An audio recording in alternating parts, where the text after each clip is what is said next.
Hello everyone. तो स्वागत है हमारा चैनल चांद स्मार्ट क्लास में। तो आज हम पढ़ेंगे फार्माकोलॉजी 1 का historical landmarks and scope of pharmacology. और जो आगे का पार्ट था इंट्रोडक्शन टू फार्माकोलॉजी और डेफिनेशन, उसको मैंने एक लेक्चर वीडियो में कवर कर दिया हूँ, जो कि डिस्क्रिप्शन में लिंक है, जाके उधर से देख सकते हो। तो चलिए अभी स्टार्ट करते हैं historical landmarks and scope of pharmacology. तो स्टूडेंट नोट के लिए परेशान में तो है ना, मैं आपको टेलीग्राम लिंक दिया हूँ, जाके उधर से नोट कलेक्ट कर सकते हो। वीडियो को स्किप मत करना, नहीं तो आप छोटी सी छोटी बात जो फार्माकोलॉजी में है वो समझ नहीं पाओगे। तो चलिए अभी देखते हैं हिस्ट्री, उसके बाद देखेंगे landmark and scope of pharmacology. तो हिस्ट्री क्या होता है?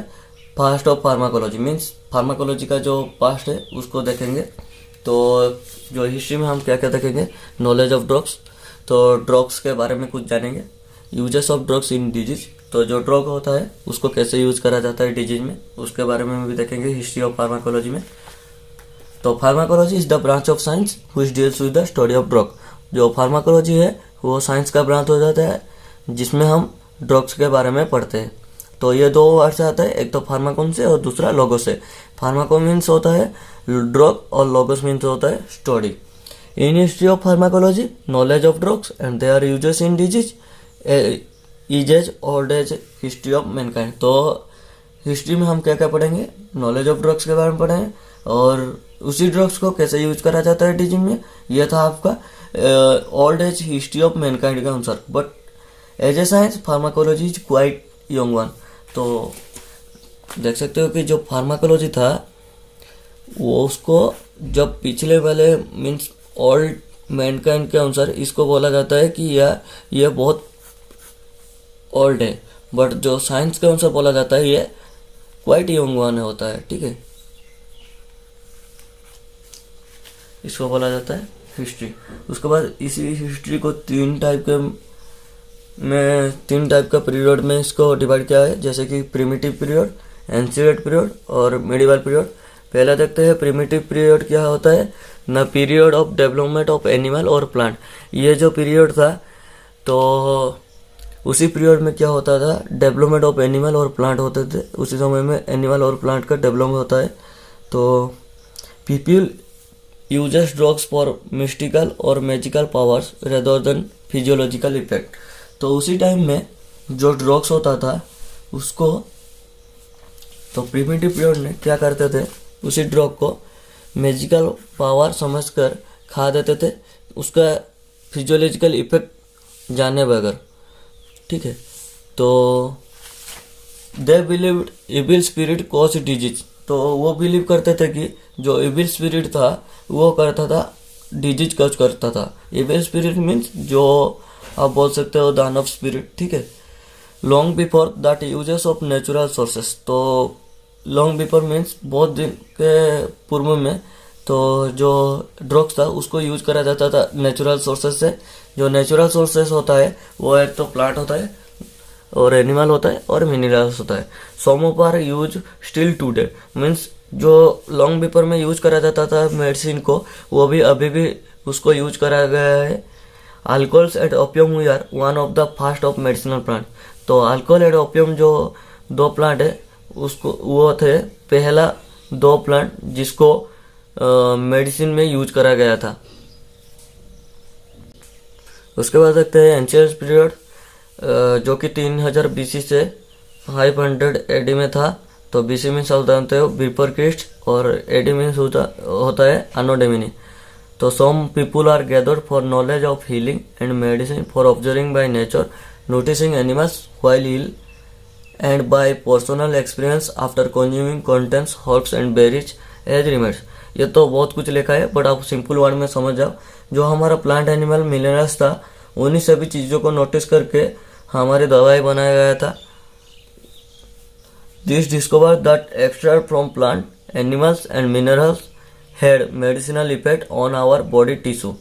तो जो डिस्कवर करा गया था वो सब एक्सट्रैक्ट करके प्लांट और एनिमल और मिनरल से एक्सट्रैक्ट करा गया था और उसी को यूज करा गया था मेडिसिन में, जो मेडिसिन इफेक्ट करा था मीन्स वो ही मेडिसिनल इफेक्ट देखा गया था बॉडी टिश्यू में। ठीक है, यह था आपका एंशिएंट पीरियड के। उसके बाद देखते हैं मेडिवल पीरियड। मेडिवल पीरियड जो होता है वो 500 एडी से AD के अंदर आता है। तो मीन्स जो देख सकते हो आप 500 AD और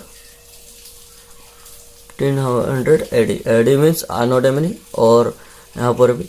तो उसी समय में 500 से 1500 तक को बोला जाता है medieval period. In medieval period establish of school and hospital and discovery of many new drugs due to Arabian influence.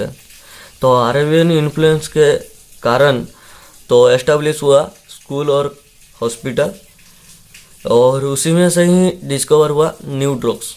तो स्कूल और हॉस्पिटल होंगे तो उसमें से सब एजुकेटेड आएंगे। तो एजुकेटेड आएंगे मीन्स वो भी डिस्कवर करेंगे न्यू ड्रग्स कैसा निकलता है, वो सब करेंगे।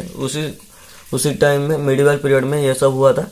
Arabs are the originator syrups alcohols and aromatic water. तो अरब जो कंट्री है वो है ओरिजिनेटर होता है, ओरिजिनेटर था syrups alcohol and aromatic water का। They produce the pharmaceutical formula और apothecary system means set of standard. तो वो प्रोड्यूस किए थे फार्मास्यूटिकल फार्मूला, जो फार्मास्यूटिकल फार्मूला जो यूज करा जाता है फार्मास्यूटिक्स में और फार्मेसी में, वो सब वो प्रोड्यूस किए थे। और भी किए थे एपोथेक्रेसी सिस्टम मीन्स उसका मीन्स होता है set of standard. And this type of discoveries of new drugs become pharmacology develop. तो उसी टाइप का डिस्कवरी जब हुआ वो उसमें से ही न्यू ड्रग आ गया, ठीक है। उसी में से ही फार्माकोलॉजी डेवलप होने लगा। यह था आपका जो हिस्ट्री।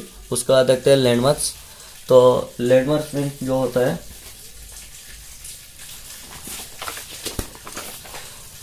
तो लैंडमार्क्स में क्या देखेंगे, which scientist what give to pharmacology. तो उसमें देखेंगे जे तो हमारा जो कुछ साइंटिस्ट थे उसका कुछ योगदान देखेंगे फार्माकोलॉजी में। तो पहले देखते हैं हिपोक्रेटस। हिपोक्रेटस को तो जानते ही होंगे, वो तो फादर ऑफ मेडिसिन होता है, क्योंकि आप फार्मेसी पढ़ रहे हो मीन्स तो फादर ऑफ मेडिसिन को जानने बहुत इंपॉर्टेंट होता है।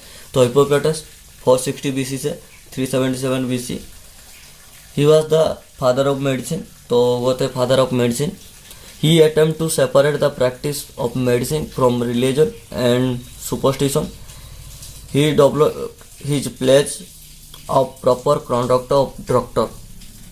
तो हिपोक्रेटस क्या बोले, हिपोक्रेटस जो थे वो पहले अटेम्प्ट लिए थे सेपरेट करने का practice of medicine from religion and superstition, और वो डेवलप किए थे डॉक्टर जो कि डायग्नोसिस कर सकता है, मेडिसिन दे सकता है। उसी तरह वो थे डेवलप मीन्स हिपोक्रेटस डेवलप किए थे, ठीक है। उसके बाद आते हैं पार्सेलस 1493 से 1541। He pioneered the use of chemicals, minerals in medicine extract from plant and how this medicine used for the treatment of disease। तो पियोन मीन्स होता है डेवलप करना और फास्ट यूज, जो कि यूज कर रहे थे केमिकल और मिनरल को मेडिसिन में, जो मेडिसिन एक्सट्रैक्ट होता है प्लांट से। तो उसी मेडिसिन को कैसे यूज करा जाएगा ट्रीटमेंट और डिजीज में, वही यूज करे गए थे, जो कि पार्सेलस नाम है। उसके बाद आगे विलियम हर्ब्स 17th सेंचुरी में। ही एक्सप्लेन हाउ ड्रग्स एक्सट्रैक्ट। तो वो एक्सप्लेन किया था कि कैसे ड्रग्स को एक्सट्रैक्ट करा जा सकता है और ड्रग्स कैसे बेनिफिशियल है और हार्मफुल इफेक्ट। तो ड्रग्स का क्या क्या हार्मफुल इफेक्ट रहता है वो सब एक्सप्लेन किया था विलियम हर्ब्स ने। He also demonstrate the circulation of blood in our body and introduce a new way of administering drug. तो ये वो जो साइंटिस्ट थे वो डेमोन्स्ट्रेट करते थे कि circulation of blood in our body. तो बॉडी में कैसे ड्रग जो होता है वो सर्कुलेशन हो रहा है, और new way means administrating drug, जो ड्रग्स जो यूज करते हैं वो बॉडी में कैसे लेते हैं उसी एक न्यू वे जो था मीन्स इंट्रावेनसली, उसको उसने ही दिया था। तो इंट्रावेनसली मीन्स जो कि वेन से आप दे सकते हो ड्रग्स को, उसको ही बोला जाता है इंट्रावेनसली। ये था आपका विलियम हर्ब्स का कुछ योगदान इन फार्माकोलॉजी। उसके बाद भी और भी साइंटिस्ट है, उसको देखते हैं। एडवर्ड जेनर इन 18th सेंचुरी, ही जे इंग्लिश फिजिशियन। तो ये थे इंग्लिश फिजिशियन। फिजिशियन मीन्स जानते होंगे, उसका अलग नाम होता है doctor. who made the first public inoculation of smallpox vaccine in 1756। वो मेड किए थे first public inoculation of small pox जो कि 1756 में आया था। उसके बाद देखते हैं William withering, he is A Englishman, ये भी इंग्लिशमैन थे। Who introduce the infusion digital for treatment of heart disease. तो ये इंट्रोड्यूस किए थे कैसे हार्ट डिजीज को ट्रीटमेंट कर सकते हो। ऑसवाल्ड स्मिथ 1838 से 1921, ये बहुत इंपॉर्टेंट साइंटिस्ट है जो कि फादर ऑफ फार्माकोलॉजी मीन्स इसको बोला जाता है father of pharmacology. He obtain his medicine doctorate in 1863 with A thesis on the measurement of chloroform in blood. तो ये डॉक्टरेट पाया था मेडिसिनल डॉक्टर जो कि 1866 में। वो किस में पाए थे, वो मेजरमेंट किए थे कि क्लोरोफॉर्म इन ब्लड, तो ब्लड में कितने क्लोरोफॉर्म होता है उसको मेजरमेंट करके ये डॉक्टर पाए थे। He became a professor of pharmacology at the University of Strasbourg, जो कि अभी जर्मनी में है। तो ये प्रोफेसर था फार्माकोलॉजी में यूनिवर्सिटी ऑफ स्ट्रासबर्ग में। ही इंट्रोड्यूस यूरेथ्रिन एज ए हाइपोटोनिक। तो इंट्रोड्यूस करते जो यूरेथ्रिन है ये होता है हाइपोटोनिक होता है, ठीक है। उसके बाद आते हैं जॉन जैकब आवेल 1857 से 1938। ही is a father of American pharmacology. ये इसको बोला जाता है कि वो फादर ऑफ अमेरिकन फार्माकोलॉजी होता है। He isolated amino acid from blood. ये आइसोलेटेड किए थे अमीनो एसिड ब्लड से। तो आइसोलेटेड मीन्स सेपरेशन, ठीक है। और भी किए थे isolation of histamine from pituitary extract. तो हिस्टामिन होता है स्टार्ट एनर्जिक रेस्पॉन्स। तो पिट्यूटरी एक्सट्रैक्ट में कैसे हिस्टामिन आइसोलेशन करा जाता है इसको भी उसने दिए थे। ही प्रिपेयर प्योर क्रिस्टलाइन इंसुलिन। तो ये प्रिपेयर कहते हैं प्योर क्रिस्टलाइन इंसुलिन को। उसके बाद आते हैं हेनरी डाले 1875 से 1968। He pure pharmacology in England taking a physiological approach. ये फार्माकोलॉजी को फर्स्ट डेवलप किए थे इन इंग्लैंड में जो कि फिजियोलॉजिकल अप्रोच के उसी तरह से। He identify histamine in animal tissue. ये आइडेंटिफाई करते थे हिस्टामिन जो हो एनिमल टिश्यू में कैसा रहता है, कैसा काम करता है, वो उसी सभी को आइडेंटिफाई करे थे हेनरी डाले ने। और भी एक चीज करे थे, ही आइसोलेटेड न्यूरो ट्रांसमीटर एसिटाइलकोलिन। तो ये बहुत इंपॉर्टेंट है, इसको पूछा जाता है कि कौन सी साइंटिस्ट ने न्यूरो ट्रांसमीटर और एसिटाइलकोलिन को आइसोलेटेड किए थे। ये तो आप जानते ही होंगे, जो कि मैंने पढ़ा है, आप लिख सकते हो। उसके बाद देखते हैं जो और एक साइंटिस्ट आते हैं अलेक्जेंडर फ्लेमिंग। इसको तो जानते ही होंगे क्योंकि जो भी आप 11th-12th में पढ़े होंगे उसमें तो सब अलेक्जेंडर फ्लेमिंग का नाम जानते ही होंगे, जो कि पेनिसिलिन डिस्कवर किए थे, जो कि एक बहुत बड़ा एंटीबायोटिक है और बहुत इफेक्टिव एंटीबायोटिक है। तो अलेक्जेंडर फ्लेमिंग 1881 से 1955, ये he is a Scottish physician, ये थे स्कॉटिश फिजिशियन। और he discover antibiotic which has named as penicillin. तो ये डिस्कवर किए थे एंटीबायोटिक, एक एंटीबायोटिक को जिसका नाम था पेनिसिलिन।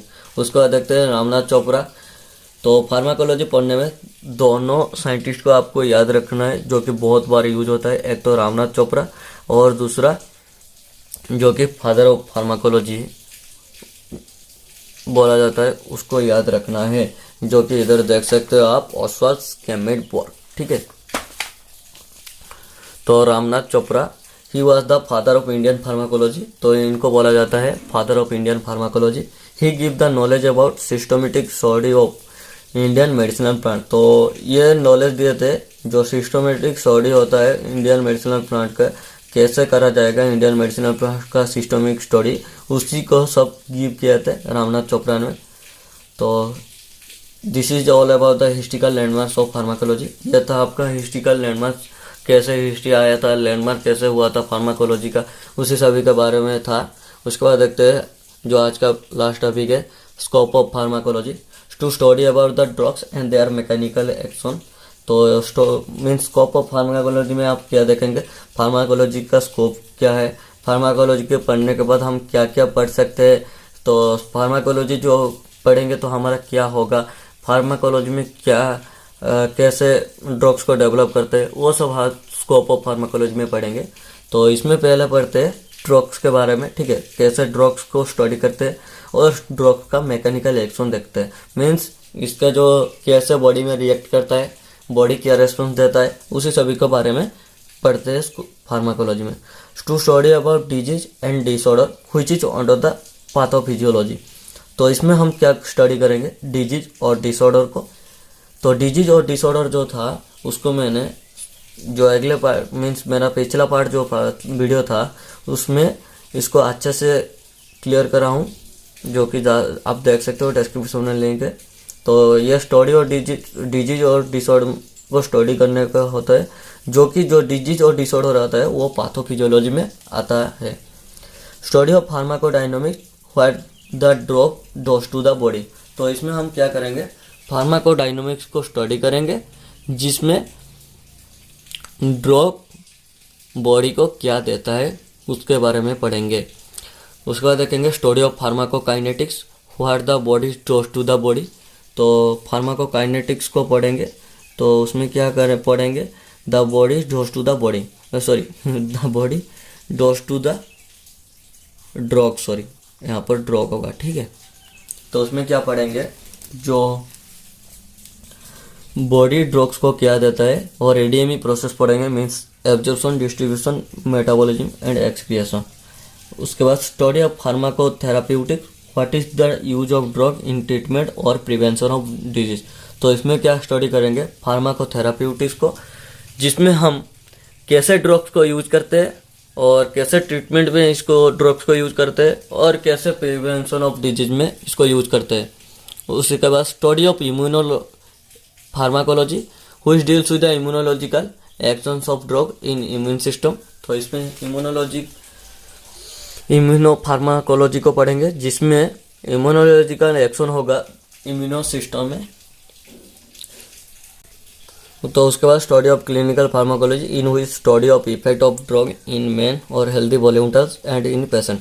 तो इसमें हम क्लिनिकल फार्माकोलॉजी को भी स्टडी करेंगे, जिसमें क्लिनिकल फार्माकोलॉजी में हम क्या स्टडी करेंगे, इफेक्ट ऑफ ड्रग। तो बॉडी में ड्रग का इफेक्ट कैसे होता है, ये दोनों टाइप के बॉडी में देख सकते हो, एक तो हेल्दी वॉलंटियर्स के अंदर और पेशेंट के अंदर। मीन्स जो स्वस्थ हेल्दी मैन होगा और पेशेंट जो भी होगा उसके अंदर भी हम देख सकते हैं इफेक्ट ऑफ ड्रग, कैसे ड्रग इफेक्ट करता है। Study of toxicology in which study of poison. तो इसमें हम टॉक्सिकोलॉजी को भी स्टडी करेंगे, जिसमें पॉइजन के बारे में पढ़ते हैं। Study of experimental pharmacology in which study of drug action in animals under certain condition.